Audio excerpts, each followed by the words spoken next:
how do you quantify trust?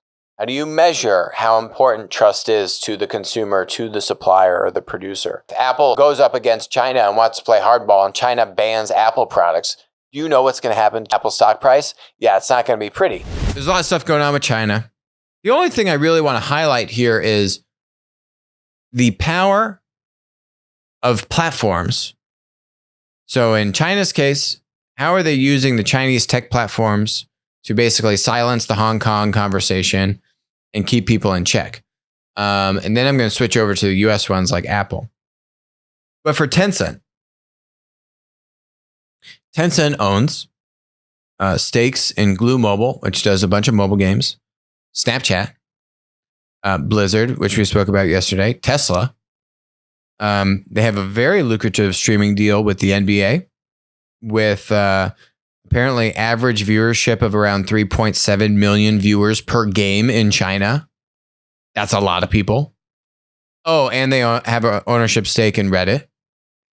And so when you just now look at this and you say all of these stakes and this influence, and now the control that the Chinese Communist government has, and we've highlighted this multiple times, in terms of now using this power both in China, but now also abroad via the tech monopolies, Chinese tech monopolies like Tencent.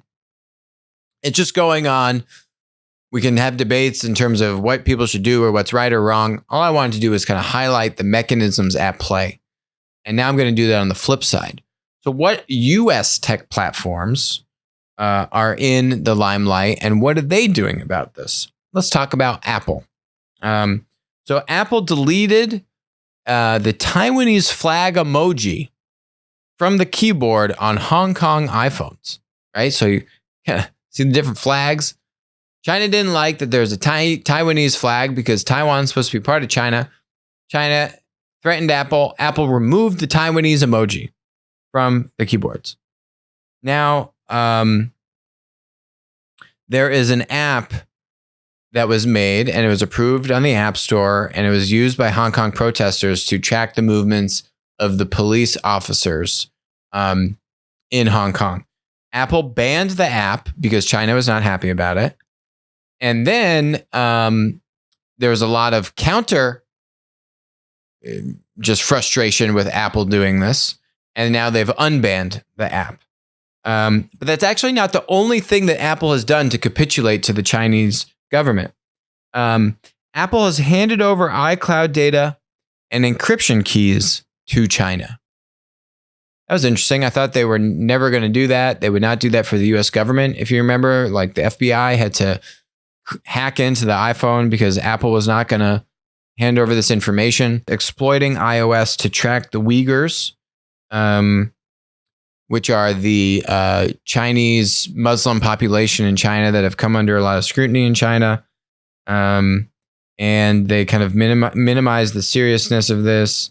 So that's just Apple. Look, I mean, China's threatening these companies with, I guess, banning all their products and these kinds of things. Apple has a big market in China. And so it's just interesting when you hear like Facebook. So Facebook was one company that you actually heard quite publicly that Zuckerberg did not want to go to China because, let me see if I can find this. Yeah, okay, here it is. Facebook takes a shot at Apple in China, says it won't store data in certain countries. This was from March of 2019. So in a long manifesto about Facebook's future, CEO Zuckerberg said the company is willing to be banned in countries that object to its new focus on privacy, specifically the emphasis on secure data storage. That might sink any chance of Facebook operating in China, but it might also let Facebook claim some moral high ground over one of its competitors, Apple. So this was a quote from Zuckerberg. I believe one of the most important decisions we'll make is where we'll build data centers and store people's sensitive data. And there, there's a lot more on this topic. Now, compare that to in Apple's recent keynote, privacy was a huge focus of it, right? Here. Star of WWDC wasn't the Mac Pro or dark mode. It was privacy. Sign in with Apple could be the first step toward lockdown Apple authentication. Private and secure, right? It was everywhere. So this kind of all goes back to one dynamic of platforms, which is this idea of instilling trust. And how do you quantify trust? How do you measure how important trust is to the consumer, to the supplier, or the producer? Clearly, Apple has put a lot of emphasis on this.